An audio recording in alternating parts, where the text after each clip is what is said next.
Asia champions ట్రోఫీలో భారత అమ్మాయిల హాకీ జట్టు అదరగొట్టింది. జోరు కొనసాగిస్తూ ఫైనల్ కు దూసుకువెళ్లింది. సలీమా బృందం 2-0తో జపాన్ ను చిత్తు చేసింది. ఇక ఈ మ్యాచ్ లో ఆరంభం నుంచి రెండు జట్లు నువ్వా నేనా అన్నట్లుగా తలపడ్డాయి. కానీ తొలి రెండు క్వార్టర్స్ లో ఒక్క గోల్ కూడా కాలేదు.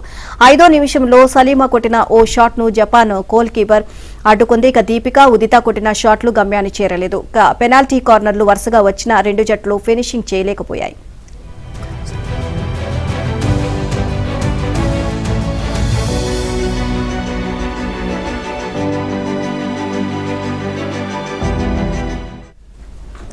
అయితే ఎట్టకేలకు 48వ నిమిషంలో భారత్ ఆధిక్యంలోకి వెళ్లింది.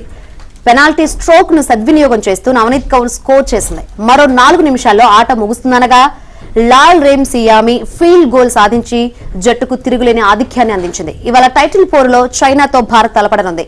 ఈ టోర్నీలో 6 మ్యాచ్లు ఆడిన సలీమా బృందం అన్నిట్లోనూ గెలవడం విశేషం. మరో సెమీస్ లో చైనా 3-1తో మలేషియాను ఓడించింది.